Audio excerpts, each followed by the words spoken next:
Won't be Ryan the Great, and today we're talking about the Philadelphia Eagles, guys. Now, we should be coming on happy, but we're coming on pretty pissed off. Obviously, the Eagles lost 22-21 to the Atlanta Falcons, and I did not end up streaming that game. Other stuff to take care of. I did watch the game, but for the first quarter and some of the second, I was out and about, so not able to stream. But we will be back for Thursday, for Thursday Night Football. Once again, I'm not trying to make any promises because stuff can happen, like on Monday. But anyway, just a bit of an update. We have this video coming out. Top 5 NFL teams will come out tomorrow. And then we'll have a UFC video discussing Conor McGregor, Michael Chandler, Charles Oliveira, stuff like that on Thursday.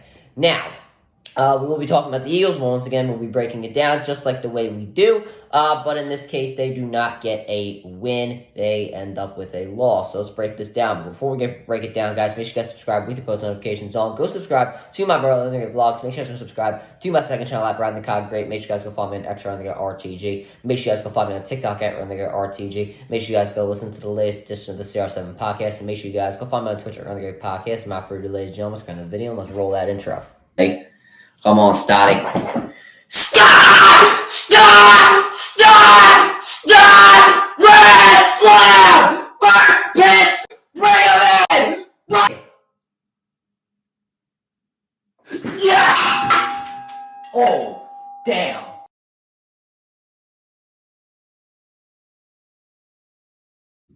All right, let's go in the video. See, sometimes I just hate talking about this stuff, and that's why it's the biggest problem. Being probably the biggest Eagles fan in my entire school, it's tough having to come into school the next day, and obviously people are going to ask you about it. Now, I don't mind talking about the game. I always want to discuss the good and the bad, but it can just be so tough sometimes when people just ask you, Ryan, what do you think about the game last night? What was this? What was that? And then some people like to bust your balls and they like to make fun of the fact that the Eagles lost. And it can get hard. It can get hard at times. But, it comes with being Ryan the Great, I suppose. But let's get in the video. So starting off with the Eagles, the offense, and their quarterback, Jalen Hurts. I feel like saying Jalen Hurts very slowly has really become a part of this series, if you will. But anyway, Jalen Hurts. I thought he played a very good game. I can't blame him for much in this game. The last throw that he threw, the interception,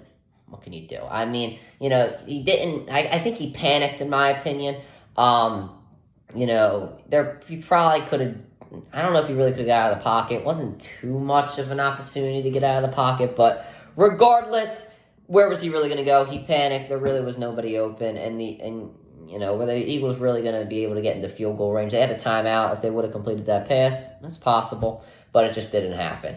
I thought he played very, very well. That pass, that touchdown pass to Devontae Smith, through 3 defenders. I mean, he really fitted in a tight window, did a great job there. And he made throws on third down. He made throws onto the sideline. I thought there were some throws that I was like, I held my breath because I didn't think the receiver was going to hang on, but Hurts was able to fit it in a tight window. Thank God for most occasions, because he did go 23 for 30 when it comes to passing. So he really made some nice throws to fit it in the tight windows, and thank goodness for his receivers to hold on to the football. I was surprised that Covey was getting more targets than I thought he was going to get. I'm not upset with it. I was just hoping that Jonathan Dotson would get involved more. I was hoping that he was going to pass it to him. Now, one of my friends who was at the game, he was telling me about how there were times where Jonathan Dotson was open down the field and Hurts just didn't look at him. And same thing with Devontae Smith. So I'm not sure if that's just part of the game plan. Now, I think the game plan was to play the short game because of the fact that you have Justin Simmons and Jesse Bates back there. So if that's concerning anybody why Hurts didn't throw the football down the field, then you see the film. I think that's why. I don't think the game plan was to go down the field. But it really doesn't raise any concern of arm talent or passing ability, because once again, I thought he fit the ball in pretty tight windows and was able to make some plays on third down. And then running the football, I still don't like how a running quarterback draws, but honestly, it was the way that he got most of his yards when he was getting out of the pocket in trying to run. He looked very, very slow, but the times that he was running direct quarterback draws, I thought he looked very, very good. He was running very powerfully with the football. I think he has lost some of his speed because of the injuries, but he was running very, very powerfully with the football, and that was something very good to see there.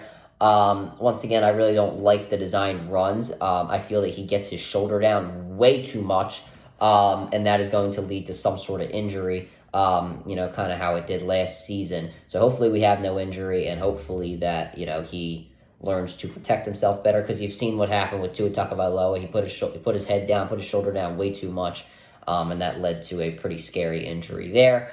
But getting on to our running back, Saquon Barkley, we're not going to put this whole game on Barkley. We're just not going to do it. He made the drop catch that he had. He did the same. He made the same catch earlier in the game. I think he got down to the 1 yard line on that tush push touchdown drive. But he made the same play. It was originally called a touchdown, but it was brought back. 9 times out of 10, he makes that takes that play. Now, I did hear Michael Barkan say yesterday on local TV that Barkley has some of the most drops as a running back in the NFL. Now, Barkley's not a perfect receiving back, but he's also not the worst either. He's a pretty good one. Obviously, he uses his running back skills to become a pretty decent wide receiver. He obviously made the catch against Green Bay, so it's not like we should have concern about him catching the football. It was just one play. 9 times out of 10, he doesn't make that throw, or doesn't make that catch. Now, you still have to catch it. You should be catching that wide open. You have to make that play, whether anybody thinks it's the right call or not to make. Now, I personally don't think it was the right call, and I'll get into that in just a bit.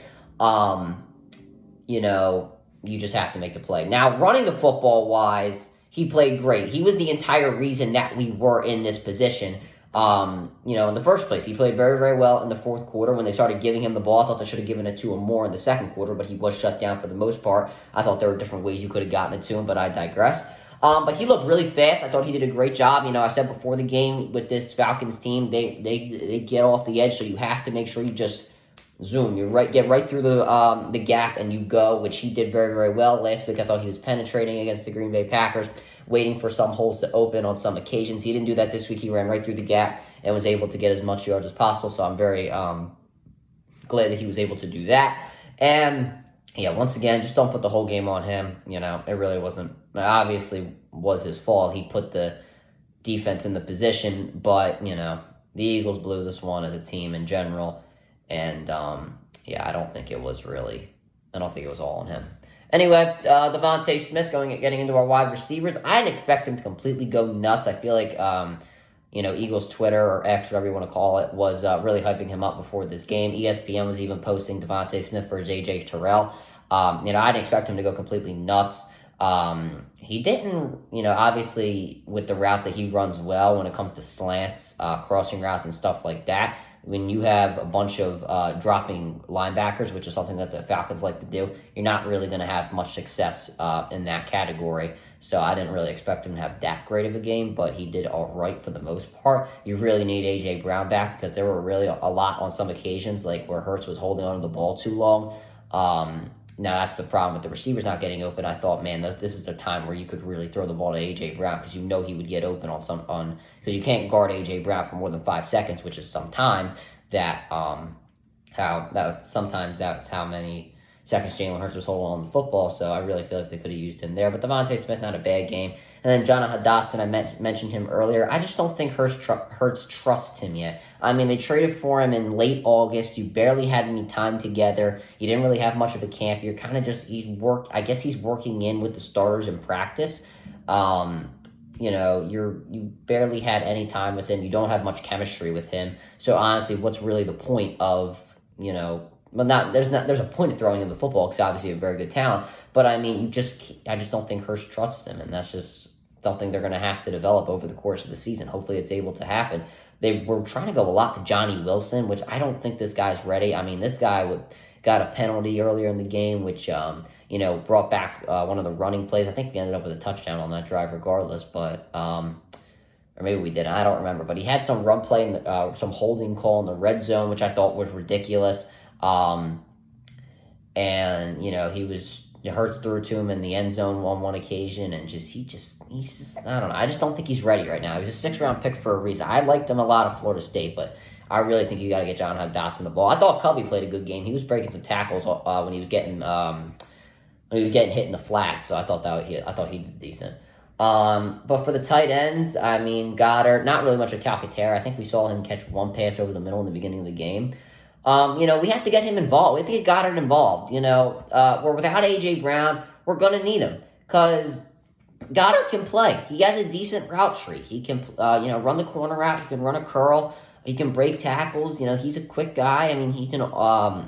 He's a Pro Bowl caliber tight end. I don't think he looked as good at run blocking this week. Now, that could be because he was playing Matthew Judon, but nonetheless, there were some times where I really thought he could have made some blocks on the outside, and he just really didn't make much, I don't want to say effort, but there really were some times where I thought he could have put in a bit more to, make that block and make that play, allowing Matthew Judon and others to get around the edge and, get Saquon Barkley from behind and possibly cost him a few yards. Sometimes 1 and 2 yards matter. But yeah, he really needs to be involved more in the pass game. That's a Kellen Moore thing and a Nick Sirianni thing, though. For the offensive line, I thought this was a great game for the offensive line. If I had to give them a grade, I probably would give them a B+ to an A. They played very, very well. Only one sack given up on Jalen Hurts. There were a few occasions where he had to get out of the pocket, but you see that from the majority of the time from Jalen Hurts. I thought there were some times where Hurts, he was just forcing himself out of the pocket. Instead, he could have stepped up. So I'm not going to blame the offensive line for that part. The tush push I thought looked good. They were 3 for 3 and a touchdown on it. So obviously, the tush push obviously Kelsey's obviously missed from the tush push because he really helped perfected it. But Cam Jurgens has definitely not done a bad job. He's getting low and he's really able to make a block. And I know there's a rule change where you have to be like a yard or something behind them when the ball snaps, something like that. I don't remember what it is. But there is some new rule about like the tush push and all, so I don't really think that it's affected it much. It obviously worked. Maybe there will be some times where it doesn't work, which obviously did happen last year. But nonetheless, I thought it was a pretty good game for the offensive line. They opened up holes pretty well for Saquon Barkley. Obviously, in the second quarter, the Falcons were sending the rush at them, and the Eagles really didn't have the ball that much in the second quarter. For the 1 or 2 tries that they did have it, the Falcons were sending the rush, and there really was not much you could do there. But yeah, I thought there were good pulls to get to the second level from Jordan Mailata and Lane Johnson. Obviously, Dallas Goedert did the best job of blocking, so can't really blame them for that. But I thought really great game overall for the offensive line. Hope that continues.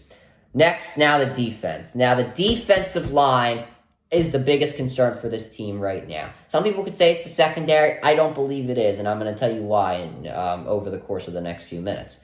This has got to be fixed, this defensive line. Honestly, the edge rushers are the biggest cause for concern because you have Josh Sweat complaining he wants a new contract. You got Bryce Huff, he's getting $50 million over the course of the next few seasons. To be honest, you should be one of the better pass rushers in the NFL if you're Bryce Huff. You didn't even come close to Kirk Cousins on any single occasion. 2 games, 0 pressures. You can't even get a pressure. Honestly, if you gave me 1,000 chances, maybe I could get a pressure if the offensive lineman got tired. Come on. I know high schoolers that could do that. You get 1 pressure? Are you serious? Come on, man. Honestly. Nothing at all. Nonetheless, he got such a big contract, and he's just getting bullied. He's not really trying anything different throughout the course of the game. He's, he's not doing any speed rushes off the edge. He's not trying to get inside, maybe with a swim move or a spin or something like that. Not trying that. He's just trying to power down the tackles, which is obviously not working, so you got to change something up.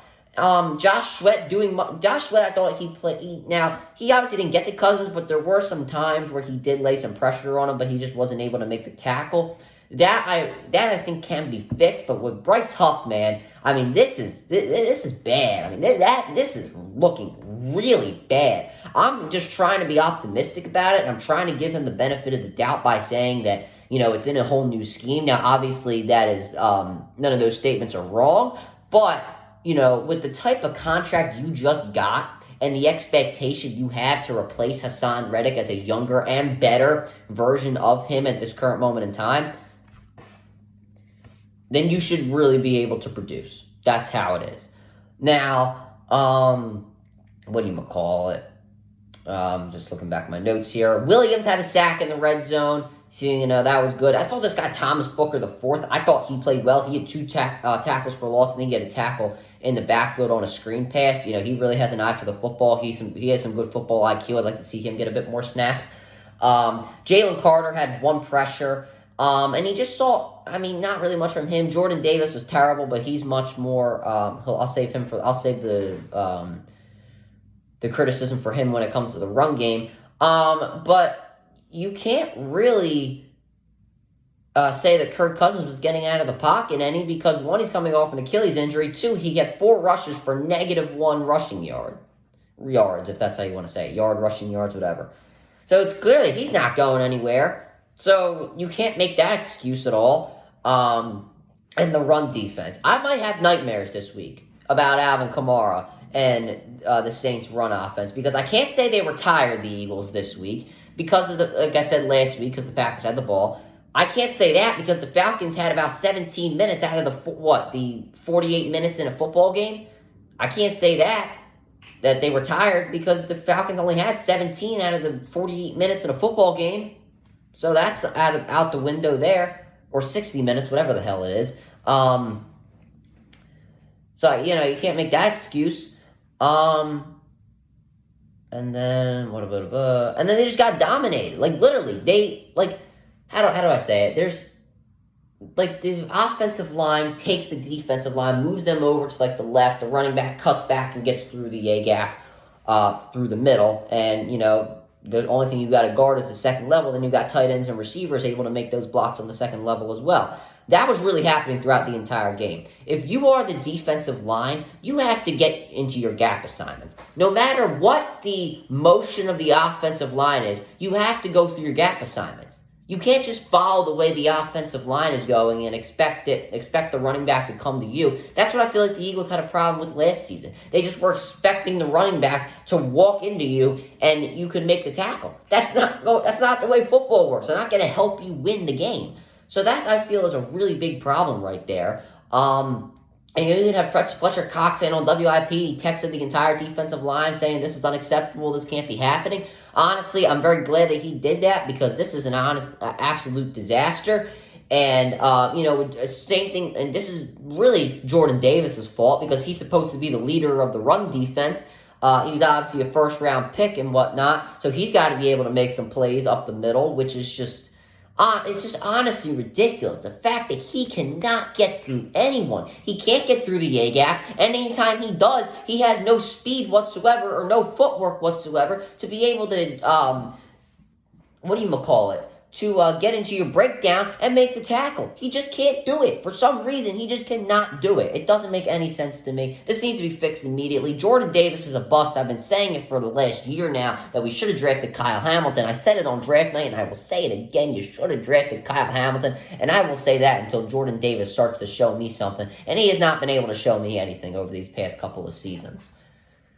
Gosh, man. And now the linebackers, they were whatever. If I had to give them a grade, I would probably give them a C. Bourne, he missed some tackles here and there. He made some. I think he was the second leader in tackles in this game. I like what Nakobe Dean did. I thought he played well. He was able to get to the outside. The majority of the runs on the outside were stopped by him. He was the guy, in there to push Bijan out of bounds, or Aguilar, whoever it was. I hated the pass rush from these guys, though. The pass rush was terrible all game. But the times that Vic Fangio was trying to send more rush at Kirk Cousins, guys like Nakobe Dean and whatnot were being sent, and they were just getting absolutely stopped. For some reason, Nakobe Dean kept running into the offensive lineman that didn't have an assignment and was taking him one-on-one. Why couldn't you just run through... Why couldn't you just run through the gap that, where there was an offensive lineman who was taking somebody on? I feel like that would have made a lot more sense, so that, he can't block 2 guys at once, and you would have been able to put some pressure on Kirk Cousins. And once again, he's not moving out of the pocket. He has an Achilles injury, and it's obvious he wasn't going anywhere because he had -1 rushing yard. what the hell are we doing? Well, yeah, you couldn't get off the couldn't get through the A gap. Trotter had had 2 total tackles. I didn't think he played bad. I thought he wasn't in there for too long, so it is what it is. But now moving on to our corners and safeties. They didn't really get too much action until the red zone, or really on their side, on the Eagles' side of the field, because of the fact that Bijan Robinson was dominating the Eagles' defensive line. But I thought they played well in the red zone, which is a good thing. I mean, last week against the Green Bay Packers, or 10 days ago, whatever, or 11 days ago, whatever it was, you held the Green Bay Packers to primarily a bunch of field goals, except when there was a short field. Actually, they even held them to field goals when there was a short field. So, that's something to look forward to there, that they won't give up too many points. And they gave up 22 points to a team that, has Drake London, Kyle Pitts, Bijan Robinson, Darnell Mooney, and other. Did I say Kyle Pitts? I don't know if I did. Tyler Aguilar looked good last night. I mean, maybe that's just because the Eagles' run defense is so bad. But, they have a very talented offense, the Atlanta Falcons, and you can't deny that at all. And you only gave up 22 points at the end of the day, which is, something to look forward to. Or not something really to look forward to, because the defensive line looks terrible. But, it's something that you could take away as a positive in this game. But getting back to the corners and safeties, the D-line got no pressure whatsoever. And how do you expect these guys to defend, NFL caliber receivers for minutes on end? It's just not going to happen. Now, the last drive, I don't know, I can't really give them a pass, but I can at the same time, because I don't think they expected to be on the field that quickly. I don't think they really expected to be on the field at all, which probably threw them off guard, and in turn, they were just unprepared and didn't have the I can't say stamina, but didn't have just didn't have the expectation they were coming back on the field, which I guess knocked away their momentum. I thought Mitchell played well overall. I mean, he had a terrible baseball turn away from the sideline. His back was towards the sideline on that one of the last throws to Drake London that got them in the red zone. Not sure why he did that. I can't really see why Drake London or the Falcons wouldn't try to get out of bounds, because they didn't have any timeouts. But that's neither here nor there. He almost had a pick in this game. He dropped the ball as soon as he was about to get both feet, or at least get one foot down. So I thought that that could have happened. It probably could have resulted in some points, but it is what it is there. I thought Slay did not look good at all. I mean, he was peeking in the backfield. I think one of the first things I learned when I started playing corner was don't peek in the backfield. That's one of the first things that I learned is don't peek in the backfield. And he literally looked in the backfield the entire time. It looked like he was trying to bait Cousins into a pick, but he didn't realize that Drake London was not on the 1 yard line. He was 2 yards behind the behind the goal line, behind the goal line, whatever you want to call it. So I just don't really understand what he was doing. That was a big mistake. Maddox has really been getting targeted a lot. He got injured in that game, so hopefully he's okay. But Dejean might need to start getting a bit more reps because of the fact that Maddox keeps getting targeted, and it seems like that's the guy that they want to go to. And they want to keep trying to get the ball on the outside with him in coverage. Obviously, on that last play, he ran into Mitchell, and that pass, the play he got injured on, that pass could have been complete. I think it was to Mooney or somebody like that. Cousins just overthrew him. That could have been a disaster right there. And getting back to the safeties now, I thought Blankenship was good. He made some hits. I mean, he's a mini linebacker, so can't really blame him for anything. I thought he played decent. Gardner Johnson was up and down. I mean, he should have made the tackle on Mooney that resulted in a touchdown. He's had some problems with open field tackling. But then he makes up for it on the tackle with Bijan Robinson, which is an open field tackle. I like the way he wrapped up. Some guys would just try to hit the running back or receiver, whatever. And he would just, then the running back would be able to break free. And Bijan Robinson has that ability to do so. And I think because of the fact that he was able to actually wrap up and, make the tackle, that's the reason why the Eagles got that stop. Now, I think if the Eagles won, there would have been a big talk about, he took his helmet off this here or the other. I think that would have been a big talk, but really I'm not going to look too much into that. I think his helmet was coming off. Now, did he look like he was taking it off? Sort of, yeah, but I'm not going to look too much into it. I think he does need to improve a little bit more on one-on-one coverage because, He gave up 2 touchdowns last week, or for the last 2 weeks. So I don't think that's been as good as I've wanted it to be. The coaching. Now listen, in hindsight, with that second drive for the field goal, in hindsight, it's easy to say, yeah, you should have taken the field goal. But even then, even through the screen, I could just tell that you just didn't have the momentum. There was just something off about it, and you could just feel it. I don't know if anybody else felt it, but I sure as hell did. And if a fan from home can feel it, then I would sure as hell hope that the coach would be able to feel it. That just something didn't feel right about going for it. I don't know. I feel like they really shouldn't have done that. I just really feel like it. And with Moore, I think he should have kept feeding Barkley a bit more, obviously, in the second quarter. And obviously on the first drive, you didn't even give the ball to Saquon at all, which was pretty stupid. He gave a 3rd and 8 or whatever. He gave Jalen Hurts a quarterback draw, which I thought was ridiculous. Looked like a Brian Johnson play, for God's sakes. But now let's go to that last play. Now, some people think it was a good play call. Some others don't. I don't think it was a good play call. Now, once again, in hindsight, it's easy to say that. If Barkley would have caught the ball, slid down, and the Eagles won the game, and, we probably wouldn't be talking about this. I would have said, hey, Kellen Moore called a great game. But when you still look at it, it's still not a good call. Because of the fact that Barkley, on the first on that, chain, 1st and 10, the first carry, he got 4 yards. The second carry, he got 3 yards. You're telling me that on 3rd and 3, Saquon Barkley can't at least get you 1 to 2 yards, regardless if the Falcons are sending so much pressure? You can't tell me that he can't get 1 or 2 yards, and if he gets 2 yards, you go for a tush push, which you were 3 for 3 on, and you win. Or you just drill the clock, and then you just, kick the field goal, and then that gives the Falcons considerably less time. You can't tell me that Saquon Barkley wouldn't get 1 to 2 yards. You just can't tell me he wouldn't do it. So, with that being known, and regardless of whether the play would have worked or not, which in this case it didn't, which is why we're talking about it, just tells you, okay, Barkley probably should have gotten the football there on a carry.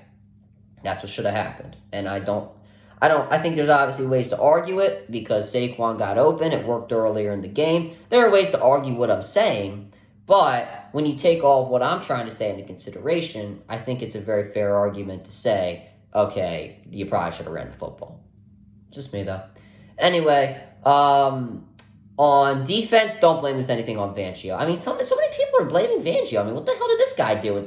He sent pressure when you could tell that the front four was doing absolutely terrible. So I thought he did that well. And then, he ran his own defense. For the most part, the secondary looked fine. It's not his fault that his defensive line was getting absolutely dominated by the Falcons' offensive line.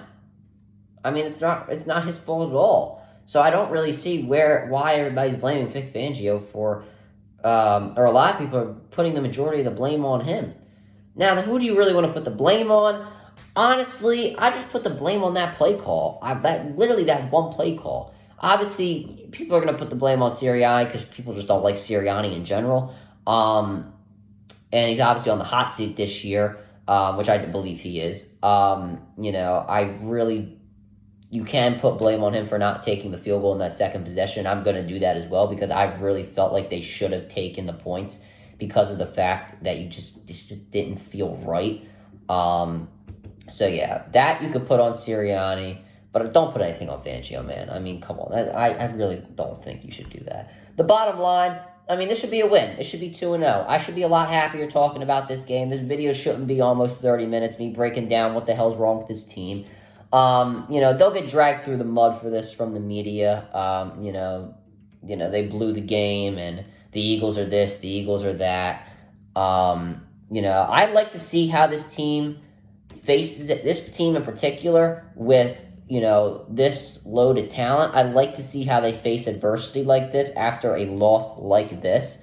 Knowing you're not going to have, going through a full week, knowing you're probably not going to have A.J. Brown, or pretty much knowing you're not going to have A.J. Brown for the next week or two. really, and setting up an offense without A.J. Brown and knowing you're not going to have him and just, practicing a full week like that, I would hope fix this team. I'd really like to see though, how this team faces adversity.